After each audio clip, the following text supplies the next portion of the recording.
A familiar name to almost every amateur astronomer. I have some of Nigel Henbest's books on my bookshelf. I'm sure many of you listening out there will too. Nigel, welcome to Astro Talk UK. Thank you. I understand you were born in Manchester. I was born in Manchester, yes. My father was a professor of chemistry at the university, so I was brought up from my early years in West Didsbury. I'm afraid I moved out when I was only 3 or 4 years old, so my memories are fairly vague.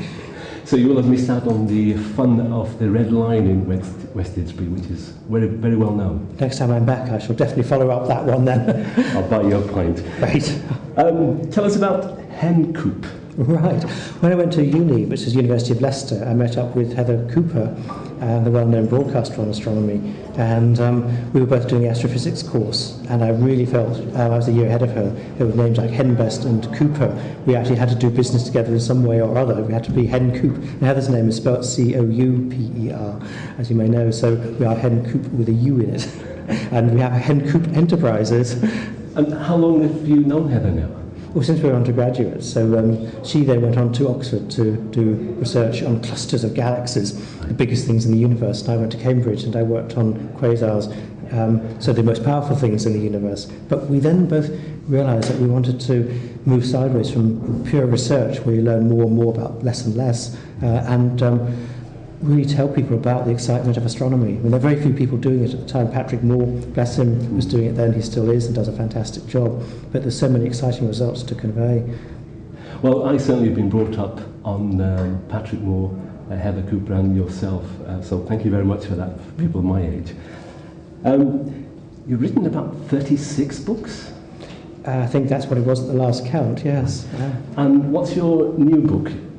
The latest book that Heather and I have done is called The History of Astronomy, and what it is what it says on the cover. To be fair, we actually wanted to have a more exciting title, like From Babylon to the Big Bang or Cosmic Quest or something like that, but the publishers in their infinite wisdom decided that The History of Astronomy is what it is. So we spent about a year researching not just the obvious figures like Galileo and Newton and Einstein, but going behind the scenes and coming up with some figures who are less well known but all part of the history. And also not just following the Western culture from the Greeks onwards, but going around the world to China, to the Aboriginal people of Australia, the Polynesians who use the stars to navigate across the Pacific, and see how different people can have different views of the same sky.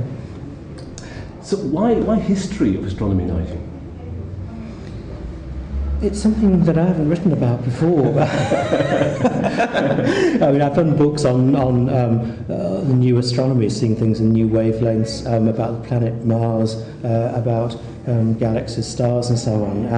Always in the back of my mind, I've been intrigued by the history of astronomy, why people came to believe that the Earth goes around the Sun rather than the Sun goes around the Earth is an obvious question, because the Earth seems so solid. How did people come to that point of view? And then when I've travelled, going to China, you see the different ways in which people looked at the sky there. So it's always been inside me wanting to get out, because astronomy isn't just about current 21st century ideas of what's up there in the sky and why it's there. It's the story of how we came to understand the heavens, and for me that's the second dimension, which is equally important.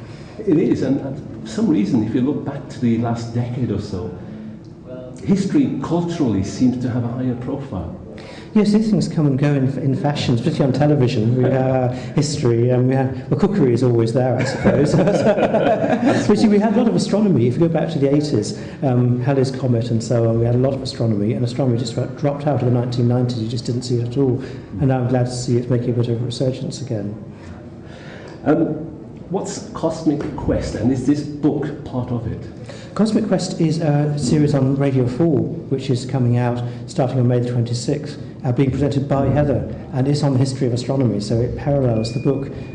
Different commission. They've had a series on the history of music, a series on the history of medicine, and they searched astronomy as being the next title, but because Heather was a co-author of the book with me, it was natural for her to be the presenter of it. So there are 15-minute programmes coming out at 3:45 each weekday.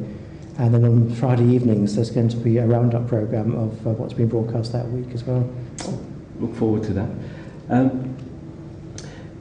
All the book and the radio programme, you must have covered some air miles.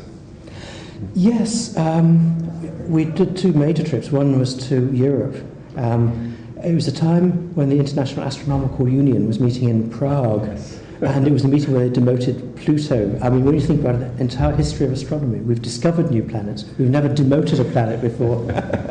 So that had to be done. And Prague was where Kepler did most of his major work. We then went to Poland to go to Fromborg, which was a huge trek. You have to fly into Gdansk and then drive for 2 hours. This is the little town on the border with Russia now, where Copernicus lived and worked. And the fortified cathedral, where he did his work for 30, 40 years, is still there. The tower, Copernicus's tower, is still there. And you can go around, it's a museum now, so that was one of the high spots of the trip. And finally, the foreword on your book is by Arthur C. Clarke. You must have known him fairly well. Yes, and very sadly, of course, the late Arthur C. Clarke. Yeah. Yes, we've worked on him on various television productions that we've made. We did a programme about 10 years ago for Discovery called Arthur C. Clarke Visionary, where he came up with all his views and radio programmes that Heather has made with him. He was an inspiring figure. Yeah, it's iconic. When did you last see him? I last saw him maybe 6, 7 years ago. Heather saw him about 3 years ago. She went out to Sri Lanka and made a programme with him then. I heard that. Yes. Nigel Henbest, thank you very much indeed. Thank you.